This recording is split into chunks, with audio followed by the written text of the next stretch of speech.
Hi, everyone. Welcome to our channel. Captain World.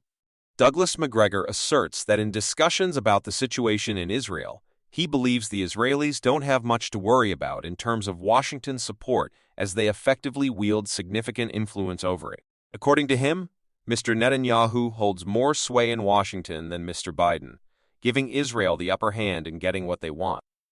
Macgregor notes that the current issue stems from Israel responding more aggressively to the recent brutal attack, seeing it as an opportunity to settle scores with its enemies, possibly leveraging the power of their alliance.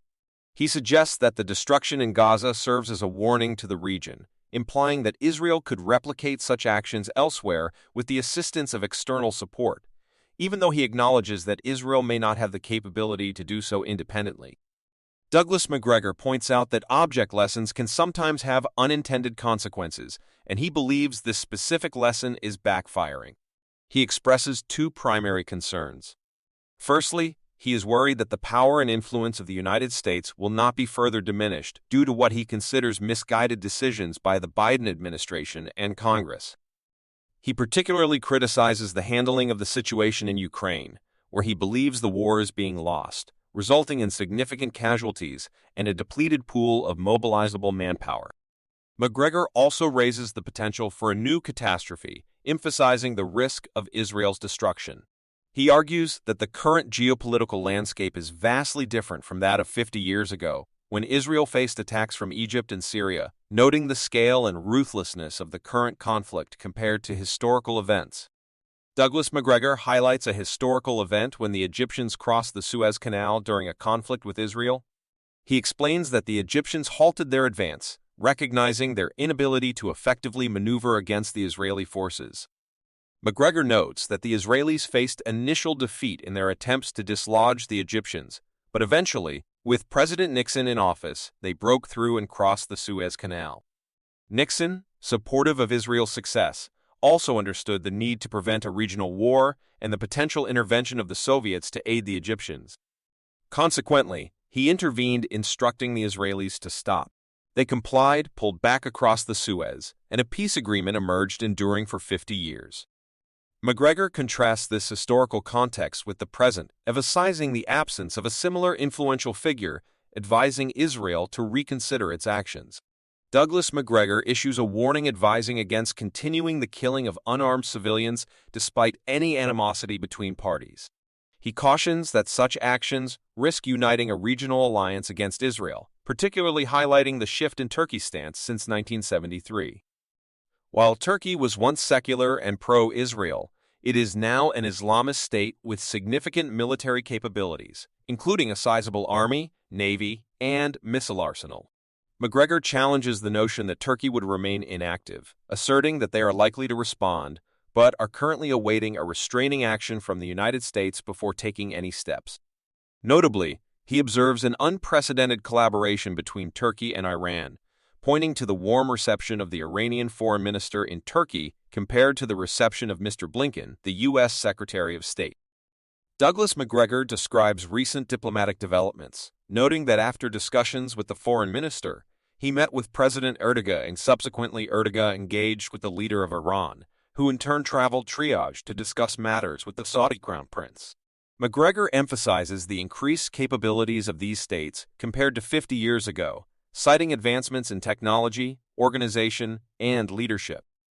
He underscores the potential for coordinated actions among these nations, making it challenging for Israel to operate independently as it did against less capable opponents in the past. Macgregor views the current situation as highly perilous and believes that the President of the United States has a responsibility in this context. Douglas Macgregor expresses concern over the current situation in Israel, asserting that external powers need to intervene to prevent further harm. Despite public statements, he argues that these powers are taking no action, feeling paralyzed by the unleashed actions of Israeli Prime Minister Netanyahu, whom he metaphorically refers to as a tiger.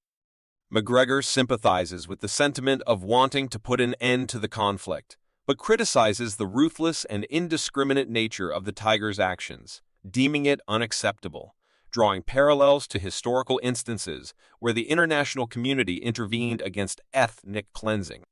Macgregor contends that similar action is warranted now. He suggests a decisive approach, akin to what he believes President Nixon would do, involving the threat of withdrawing forces and suspending aid to get Netanyahu as attention. Macgregor acknowledges internal dissent within Israel, with many recognizing the severity and danger of the current situation.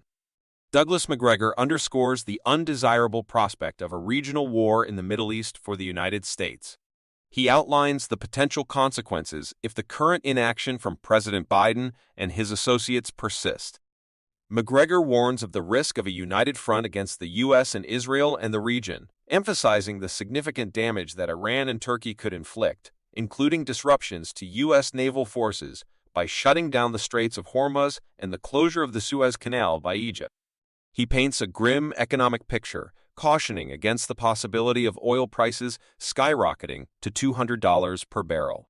Macgregor argues that such a scenario would be financially catastrophic, especially considering the vulnerabilities in the U.S. energy sector.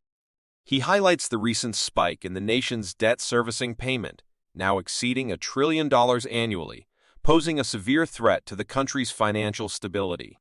In his view, the current situation is deemed insane, urging for a reconsideration of the ongoing approach in Washington. Douglas Macgregor argues that the United States cannot afford the current situation, especially in light of what he perceives as a misguided approach in Ukraine. He criticizes the portrayal of Russia as the villain in the political narrative, asserting that the Ukrainian regime, with COMPANY support, has been responsible for killing Russians in eastern Ukraine for 8 years, resulting in over 14,000 casualties. Macgregor points out that the Russian objections led to the ineffective Minsk Agreement, with the situation deteriorating further. He highlights the U.S. decision to heavily arm the Ukrainians and encourage them to confront Russia, promising unwavering support based on the belief in U.S. scientific, industrial, and military power. However, the strategy failed, leading to the Ukrainian defeat. In the aftermath, Macgregor notes that Russia has transformed into a formidable military power, challenging the narrative from just 2 years ago. Douglas Macgregor expresses a deep concern about the current administration's track record, characterizing it as an unbroken string of catastrophic failures over the past 2 years. Emphasizes the precarious position of the United States vis-a-vis potential adversaries, stating that he wouldn't want to engage in a war with them as they're better positioned to fight. Macgregor particularly focuses on the Middle East, warning that if the ongoing issues are not addressed, it could lead to the end of Israel. He underscores the relatively small size of Israel, with just over 6 million Jews and 1.1 million Arabs in the country, as well as millions of Palestinians dispersed elsewhere, including a significant population in Turkey. He challenges the notion that Israel could engage in a scorched earth campaign, particularly in Gaza, and escape unscathed, asserting that such a strategy is no longer viable in the current geopolitical landscape. Macgregor's overarching message is one of urgency, urging a halt to the current trajectory to avoid dire consequences for Israel. Douglas Macgregor acknowledges the larger issue at hand, suggesting that President Erdogan likely doesn't desire war, a sentiment shared by others in the region.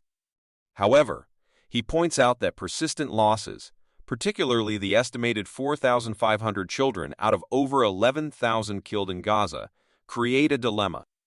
Macgregor highlights Sir Dahlgren's role as the leader of the Muslim Brotherhood in the Middle East and North America, emphasizing the challenge of standing by and doing nothing, especially for a Muslim Turk.